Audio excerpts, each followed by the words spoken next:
need some competition out here. Come on. Yep, they have to do that. Our people don't.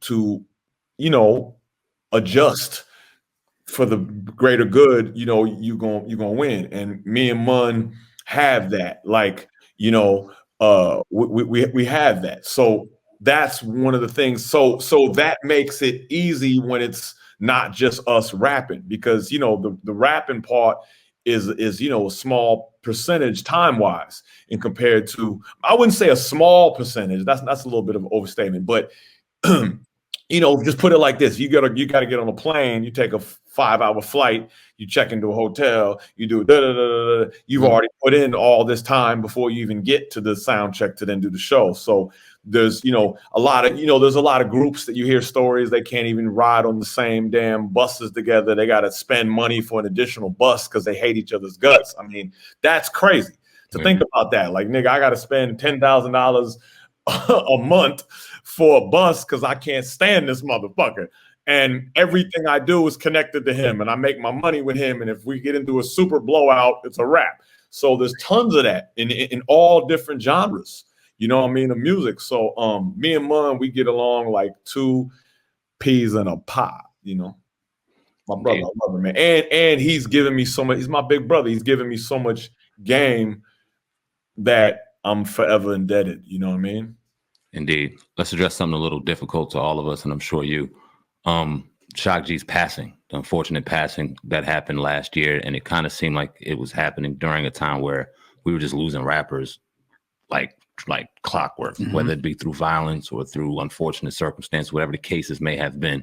It just came during a time where we were very somber. How did you take that news, and how are you continuing to take that news?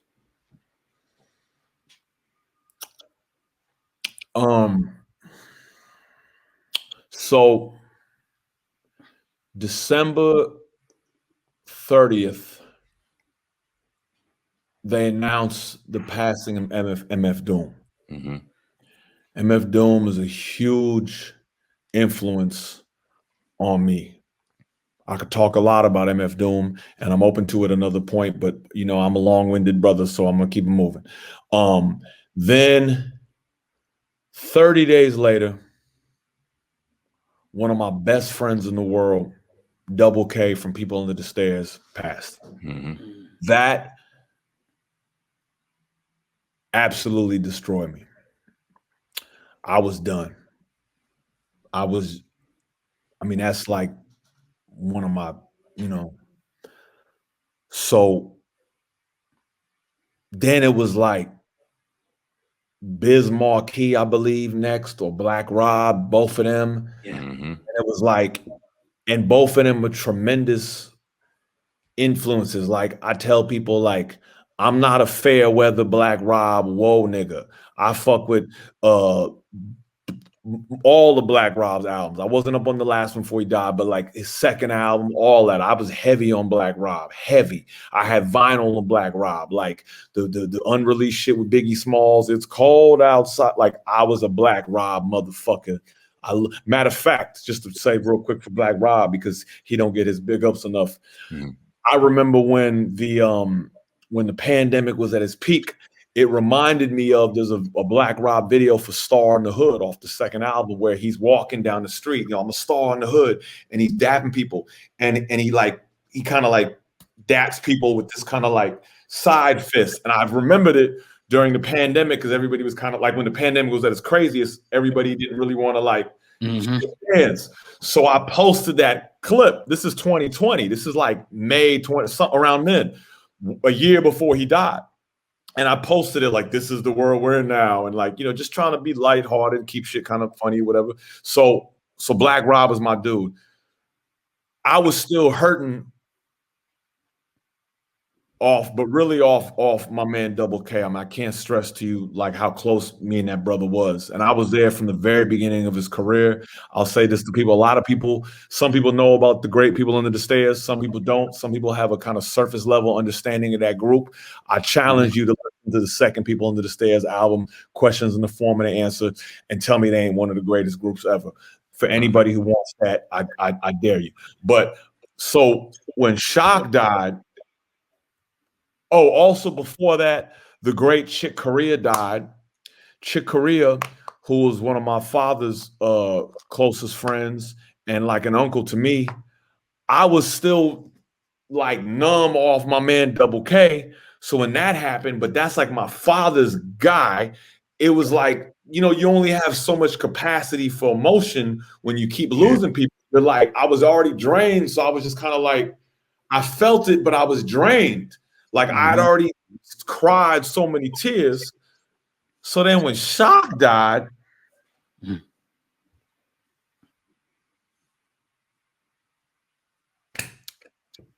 it was just like, you know what I mean? It's just that's all I could say. It was just, you don't even, you know what I mean? You don't even know. It's like, what like, so yeah, it was, you know, it was, that's what it was. And, but the thing about Shock though, is that because his, the music he left with us and the energy and the vibe was so cool, but also so with the Humpty in particular, so funny, and there's so much stuff to laugh at. It made it a lot easier to dive into the fun and just remember the fun and just be like, yeah, you sound crazy, and just kind of like makes it a little bit easier to process at this point. And his contribution and his genius and the observations he make. Like, what's funny, you mentioned Drink Champs. Like me being on Drink Champs, my niggas, I could have like literally just, there were some points we was talking about Shock, and I was like, man, I could just take this shit over and go so crazy and drop so much science on the audience, but I didn't want to go in there and be the over talking. You see, I got a lot to say. I have a very active mind.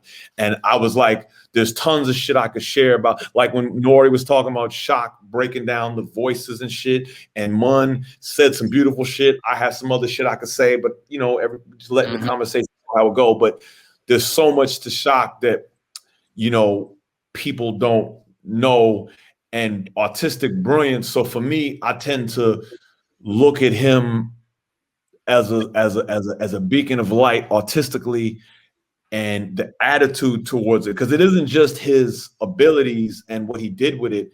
It was his perspective on how to use your gift and things. So in terms of like, and I don't just mean use your gift like be righteous and make music for people to be happy. I mean like the actual management of your skill sets and certain things that are useful to any artist for that matter. So I just think about that, and that keeps me that keeps the tears to a minimum. I'll just put it like that. You know what I mean? Understood. So what's going on next, man? Let us know what's up on the agenda next for you guys. We got this show tomorrow in Oakland. I don't know if okay, well, for whenever people are watching this, and it's okay, February 25th, Oakland, we got a show at the Paramount with Too Short, DJ Quick, The Loonies, Warren G, Sugar T, Conscious Daughters, and of course, Digital Underground. Yeah, so that's gonna be a super duper West Coast slapper blapper, and I'm really happy to do that one. From my understanding, it's like the Paramount has never really been a hip hop venue. And from my understanding, this is like the first real like hip hop show they're doing. So it's an honor to be a part of that. It's always an honor to rock in Digital Underground's hometown of Oakland, California. It's always a pleasure and an honor. So looking forward to that. The following day, we have this event in LA, the Super Mint. It's an NFT kind of like related showcase event we performing at. Other than that, money being Young Hump, got an album coming this year. When is not determined yet, but hopefully, I have a feeling hopefully by the top of summer or middle of summer.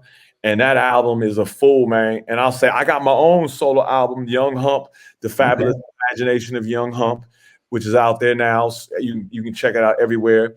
Money B's on 2 songs on there. Money B got a solo project coming this year, I believe, too. He also has a book coming this year. But I was gonna say what's cool is like my album is a little more like we were talking about earlier. It's more rooted in the more traditional sound of, you know, classic hip hop, you know, vibe, more of like it more appeals to what you would say it would appeal a little more to like the people that have been fucking with DU for a long time. Right. Whereas the Money Being Young Hump album, the sound of it is a little more modern, a little more blappers you would hear, you know, YG or somebody like that rap on, because we like to bridge as many gaps as possible. But then another thing about that is too, what I like about it is that, like, you know, there's certain artists you like let's take an example like Nas or 2 Chainz. They be on these kind of beats and these kind of beats. Some people only want to hear Nas on the Made You Look type records. They don't want to hear him on some of the more whatever shit. It's like, for us, you might prefer us on the soundscape of the Young Hump solo album, or you might prefer us on the soundscape of the Money Being Young Hump album that's coming. We have a title for it yet, but we haven't revealed it yet, so we're gonna hold that back. But yeah, so it's just different. It's just different. I don't want, you know, we want to make sure it's different. Like, you can get us in different. You might see us in all black. You might see us in wild colors. It's like, you know, that's kind of how I look at it. Dope, man. Well, I wish we had more time to talk to Young Hump on the Hip Hop Uncensored podcast, but we are kind of restricted. We got to get you on next time. There's a couple more questions I definitely want to ask you. But we appreciate your time, brother. And before we get up out of here, you let us know what you got going on. Please let the people know where they can find you and what to look forward to as well. Yes. My brothers, appreciate y'all time and energy and incredible questions too. I was gonna say, on social media, it's Young Hump DU, and Young is YOUNG Hump, like I spell correctly, Young Hump, and the DU is easy to remember, is for Digital Underground. So just think Young Hump DU. That's Twitter, Instagram. You know what I mean? The third revelation of the 5th planet. I'm over there too. And I was gonna say, as for what was the other? And just got the album out. We're doing some shows. We got some NFT shit coming. We got some 4D. We got some metaverse action coming. So, you know, all our Instagram and stuff like that. Also, we got merch, dumerch.com, moneybeingyounghump.com. We in a lot of places. For anybody out there want to tap in with me on a different level, you can hit up MJ's Hip Hop Connects. You know what I mean? And we doing a lot of different things. I'm out here doing features. I hop on the nigga's record, do a verse or splash him with a hook, whatever the fuck you need. I go crazy. I definitely go crazy. And no unsatisfied customers yet. So same thing with that live show. We break it down. We tear it down. Money Being Young Hump is a fucking force of nature on stage. Google us live on YouTube, and you're gonna see us doing some of the wildest shit you ain't never seen nobody do. So we out here, man. Oh man, well, I think when next time you come touchdown to Jersey, man, have MJ hit us up. Maybe we can get an interview with Digital Underground live and get y'all on the booth, man. Get some freestyling going on, man. That'd be dope. Oh, I would love that. Ain't nobody had me bless the booth yet. I can't wait for that. Yeah, that's what I grew up off that Rap City. I'm ready. I stays with one in the chamber. If we had more time, I'd give you a hot one right now, but I know you got to go. So, you know. Next time, brother. We appreciate you. Young Hump on the Hip Hop Uncensored podcast. So